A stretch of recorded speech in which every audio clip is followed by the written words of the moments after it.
So basically, if you ask me what it's all about, I would say it is tongue in cheek, and it's not to be taken too seriously.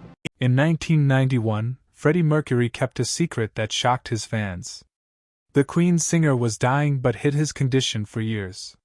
His body was weak, but his voice stayed powerful. He filmed his last video in black and white to hide how sick he was. In his final days, he stopped all medicine except painkillers. After telling the world what he had, he died just 24 hours later. Today, we're revealing what really happened to Freddie Mercury in his final days. Freddie Mercury was born as Farik Bulsara on September 5, 1946, in Stonetown, Zanzibar. His parents, Omi and J, were Parsis with roots in India.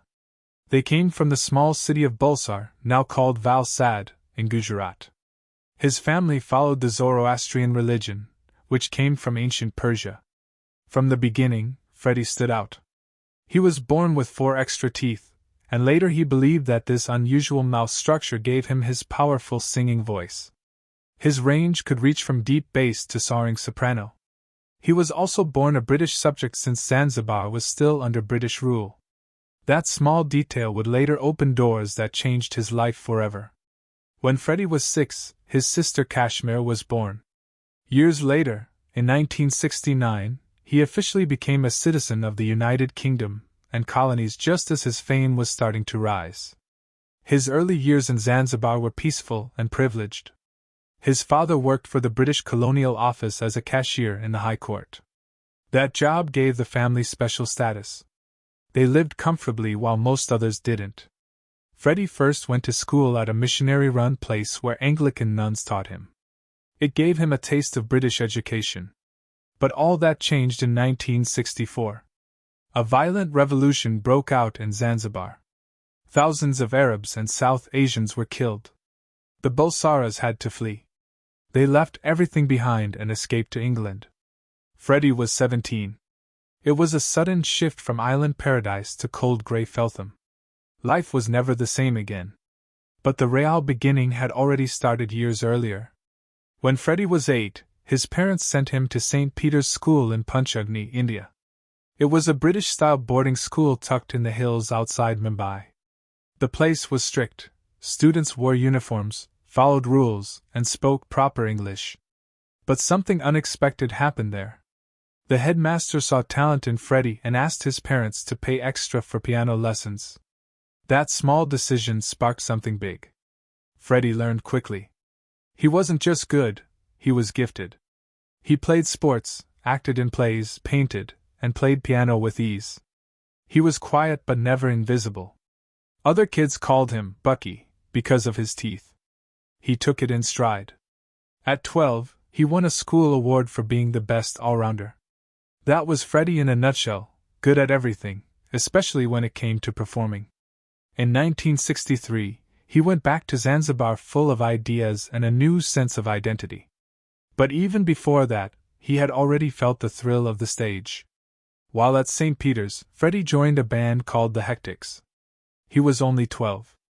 The group included 4 other boys: Bruce, Derek, Farang, and Victory. They played songs by Elvis, Cliff Richard, and Little Richard. Freddie played piano and sometimes sang. People were shocked at how easily he could copy music just by hearing it. His fingers flew over the keys. At school events, the band became a mini sensation. Kids screamed, they clapped and danced. That early attention gave Freddie his first taste of what it meant to be a star. But his style wasn't just shaped by rock music. He also listened to Bollywood greats like Lata Mangeshkar and Kishore Kumar. Their emotional singing would later influence the way Queen created dramatic, theatrical songs. When he left St. Peter's, he had already passed grade 4 piano exams. In 1964, Freddie was just 17 when his world in Zanzibar fell apart. The island was on fire with violence. Thousands were killed in a wave of hatred that targeted people like him, Parsi Indians. His family had no choice. They fled, packed what they could, and escaped to England, leaving behind sunshine, friends, and everything familiar. They didn't land in glamour or comfort. Their new life began in a dull suburb called Feltham, miles away from central London.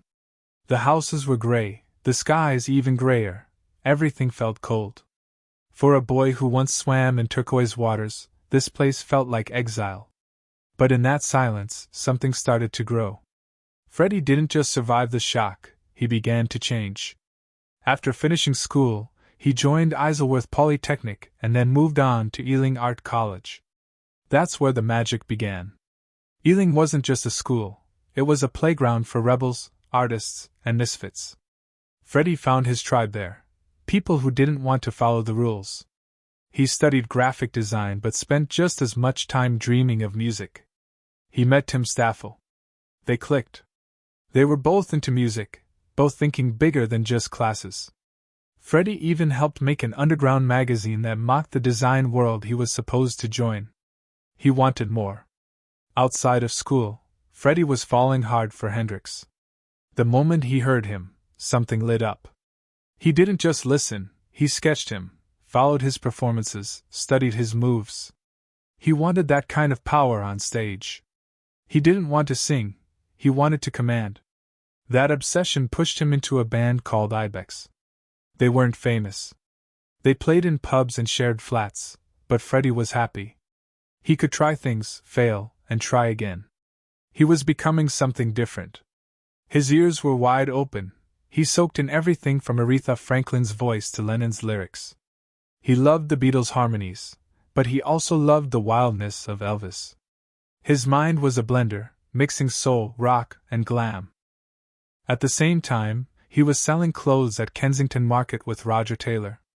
They worked together, hung out, and laughed a lot.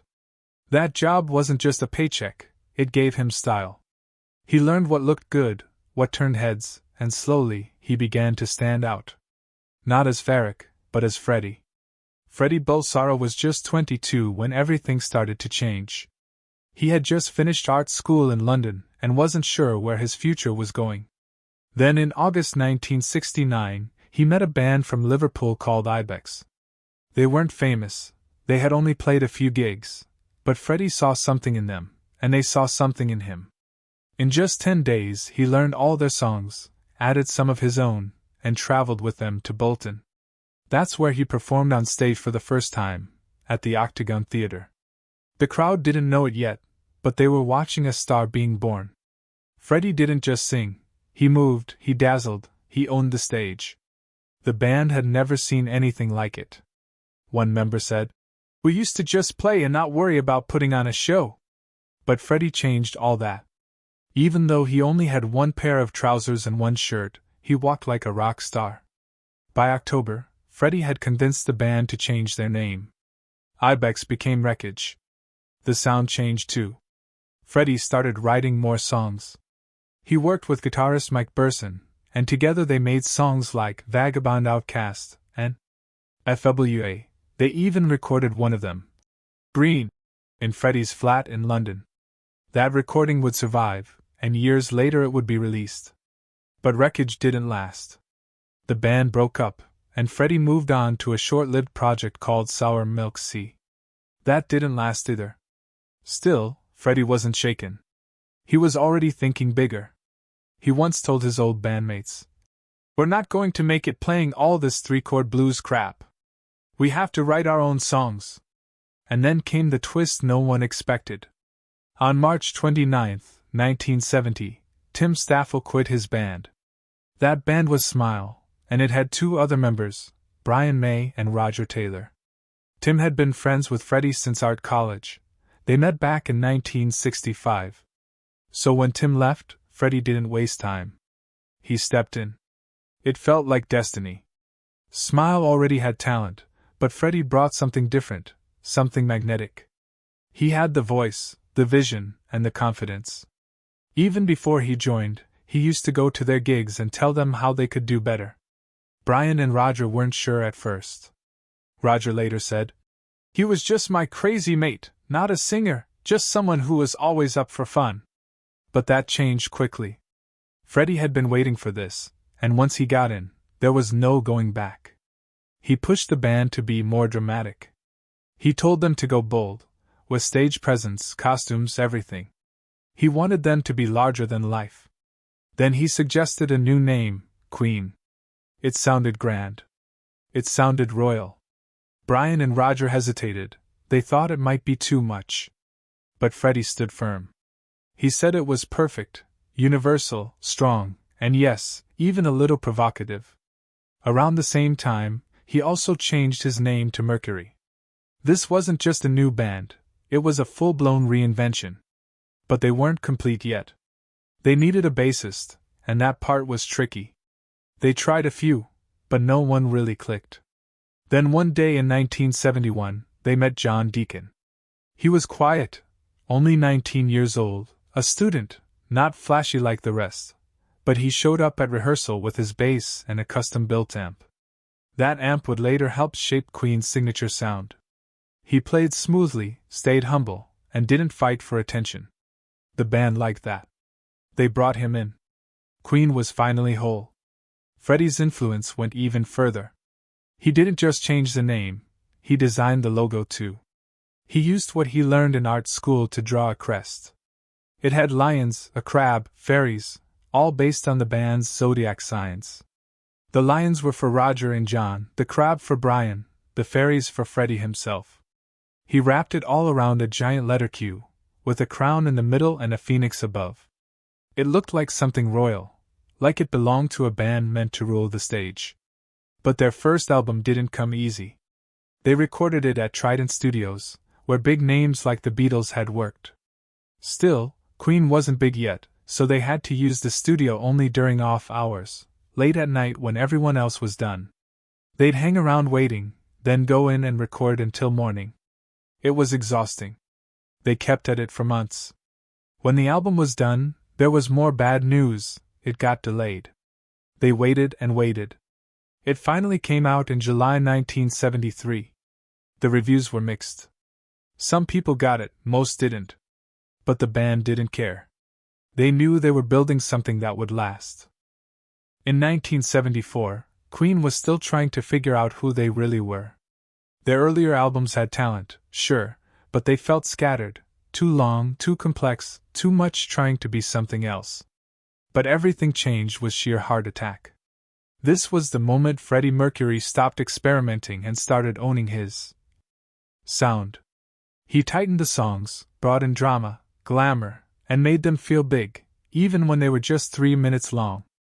Then came Killer Queen, and suddenly they weren't just another band, they were the band. The song blew up in the UK, crossed over to America, and Queen finally broke through. But behind the scenes, things weren't glamorous at all. Queen was broke. Their label, Trident Studios, kept most of the money while the band got paid like part-timers. They had hits, but they couldn't afford proper housing. Freddie lived in a damp little flat, and John Deacon couldn't even get a loan for a home. That's when they snapped. After months of legal battles, they broke free, but at a heavy price.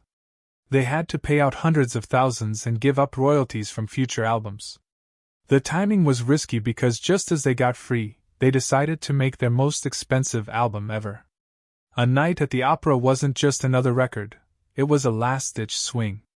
They used 7 studios, burned through more money than any British band ever had before, and gambled everything on it working. It had to work, or they were done. The pressure was crushing, but it forced them to aim higher. Freddie, always the boldest, came in with a 6-minute monster called Bohemian Rhapsody. It made no sense to anyone at first. No chorus, operatic madness. Who'd play that on the radio? But Freddie wasn't asking, he was telling. He filmed a cheap but striking video in a single day, pushed it out, and rewrote the rules of pop music. The song stayed at number 1 for 9 weeks. It was unlike anything before, and it worked. Freddie didn't just change music with that song, he changed himself. On stage, he became something new. He wasn't just singing, he was commanding, strutting, performing like a man possessed. His voice could hit crazy highs and heartbreaking lows. He could stand in front of 20,000 people and make each one feel like he was singing just to them. That broken mic stand he accidentally snapped, he turned it into a prop, a weapon, a signature move. By the time he sang Bohemian Rhapsody live for the first time, people weren't just watching a concert, they were watching a showman in full bloom. Then came that night in 1977 at Bingley Hall. After the band played, the crowd suddenly started singing You'll Never Walk Alone. No one planned it, it just happened. Freddie watched, amazed. He turned to Brian May and said, "We need songs for this." That moment inspired We Will Rock You and We Are the Champions. Two of the most iconic stadium anthems in history were born from one raw, emotional moment with the fans. Mercury wasn't just performing anymore, he was creating music that crowds could scream back at him. And they did, every night. By the time Another One Bites the Dust dropped in 1980, Freddie had taken Queen far from their glam rock roots. The song was funky, edgy, and totally unexpected. People thought Queen couldn't pull that off, but they did. It became their biggest United States hit. Mercury never stayed in one lane, he kept moving, kept reinventing. That's why his music kept reaching new people. No one could pin him down. And with success came indulgence. Mercury didn't believe in saving money, he believed in spending it. If he liked something, he bought it. If his sister needed a kitchen, she got a new kitchen. If a jewelry store was closed, he'd have it open just for him.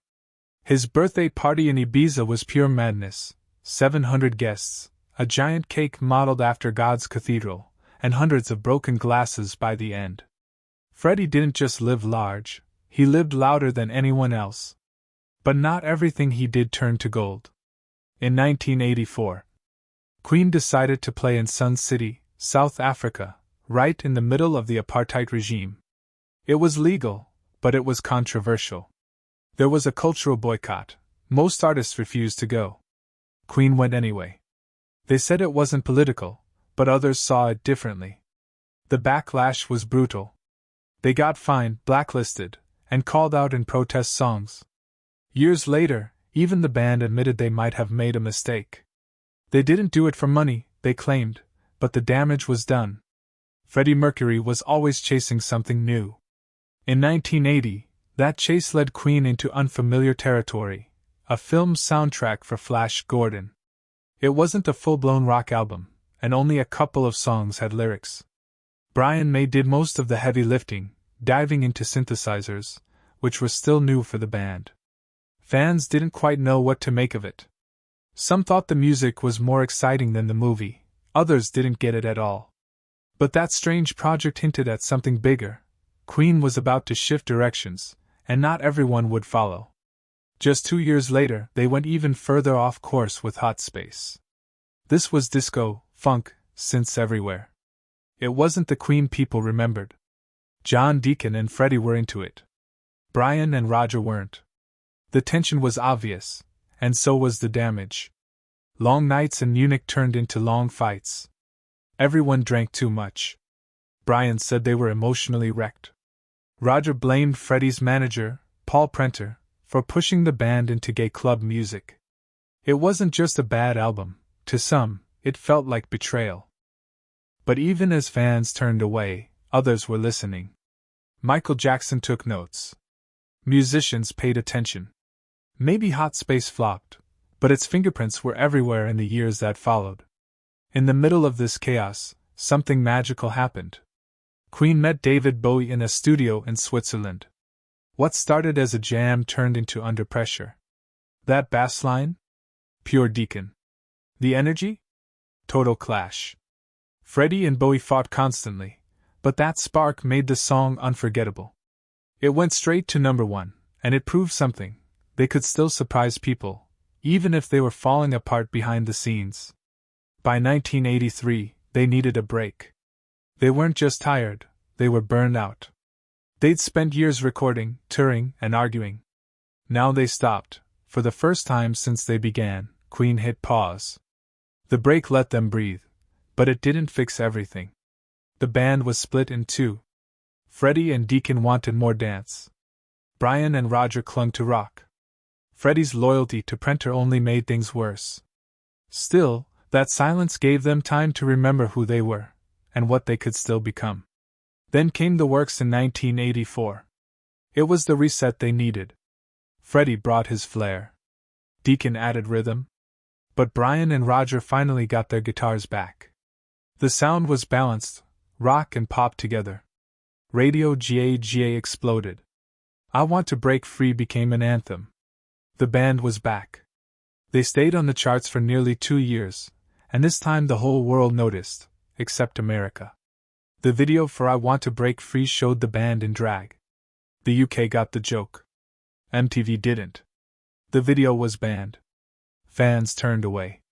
In Rio, when Freddie wore the costume on stage, the crowd threw things at him. It was brutal, and Queen never fully recovered in the US after that. Freddie didn't stop. He had something else to prove. In 1985, he released Mr. Bad Guy, his solo album. It was pure Freddie, no compromises, all him. He dedicated it to his cats and filled it with dance beats. Sad ballads and cheeky fun. Some fans loved it, others didn't. The US barely noticed, but for Freddie, it wasn't about sales, it was about freedom. He had spent years trapped in the Queen machine. Now he was doing it his way. And then he did something no one saw coming. He teamed up with opera star Montserrat Cabal. She was one of his heroes, and somehow, he got her to say yes. They met in a hotel in Barcelona. He played her a demo, singing her parts in falsetto. She was stunned. They recorded Barcelona, and it was magic. It mixed opera and rock in a way no one had ever done. When Barcelona was chosen for the 1992 Olympics, the song became an anthem. They even made a full album together. It was bold, strange, and beautiful. Just like Freddie. Freddie Mercury knew he was running out of time, but he didn't let that stop him. In early 1988, just months after being diagnosed with HIV, he walked into the studio with Queen and started recording again. He didn't tell the public. He didn't want sympathy. He just wanted to sing. And somehow, through all the pain and the fear, he gave everything he had. The result was The Miracle, an album that didn't sound like a farewell but a triumph. It hit #1 across Europe. People didn't know it yet, but it was a miracle in more ways than one. Then came Innuendo. By the time they worked on that album, Freddie's body was weaker, but his voice hadn't lost an ounce of power. Brian May later said Freddie asked them to keep writing songs. He didn't care how sick he was. He wanted to keep going. He told them, "You can finish it after I'm gone." But while he was still here, he gave them everything. The title track hit #1. It was bold, haunting, and brilliant, just like him. In public, though, the truth was getting harder to hide. On February 18, 1990, Freddie stepped onto the Brit Awards stage to accept a Lifetime Achievement Award with Queen. He didn't say much, just 5 words. "Thank you, good night." His silence said more than any speech. He looked thin. He looked tired. And suddenly, the rumors that had been swirling for years felt very real. But even then, he smiled. He waved. He didn't want anyone to see his pain, not even his fans. His bandmates later said they never talked about his illness. It was an unspoken rule. If Freddie didn't want to say it, they didn't ask. Back in the studio, he kept recording. Some days he could barely stand. Some days, he could only sing for an hour or two. But he showed up anyway. Engineers who worked with him said it wasn't a sad place. It was full of laughter. Freddie kept the mood light, even when his body was giving up. He didn't let the darkness win. When they asked if he could handle the vocals for The Show Must Go On, he didn't hesitate. He said, "I'll do it, darling." Then he downed a glass of vodka and nailed it in one take. That one performance became one of the most powerful moments of his career. In May 1991, he filmed his last music video, These Are the Days of Our Lives. You wouldn't know it was a goodbye, unless you looked closely. It was shot in black and white to hide how sick he really was. He wore a vest covered in drawings of his cats. He smiled, joked, and did take after take until he was satisfied. And then, at the end of the video, he looked straight into the camera and whispered, "I still love you." That was his final message. He knew what was coming, and he made sure the world knew he loved them right to the end. A few months later, in November, he made a final decision: no more medication, just painkillers. He was ready. He wanted peace. His friends stayed by his side around the clock. He couldn't paint anymore. He couldn't see well, but he still laughed. He still shared memories. On November 22nd, he told Queen's manager to release a public statement confirming he had AIDS. At 8 p.m., the news broke, and at that very moment, Freddie Mercury, lying in his bed, smiled. His assistant said it was the most relaxed he'd seen him in years. The secret was gone. The fight was almost over. Less than 24 hours later, on November 24, 1991, at exactly 6:48 p.m., Freddie Mercury died. He was 45. The world had lost a voice, a legend, and the first rock star to openly die of the disease, at a time when even the word AIDS made people uncomfortable. His death forced the conversation into the spotlight. It couldn't be ignored anymore. But even in death, Freddie left behind a mystery that no concert could answer. Everyone knew he was cremated at Kensal Green Cemetery in West London. What no one knew was what happened to his ashes. For over a year, they remained unclaimed. It was Mary Austin, his closest friend and former lover, who eventually took them, and she never said where they went. In 2013, fans found a small plaque hidden in the cemetery. It had his real name, birth and death dates, and a message in French signed only with an M. But it vanished soon after, likely removed to keep the secret safe.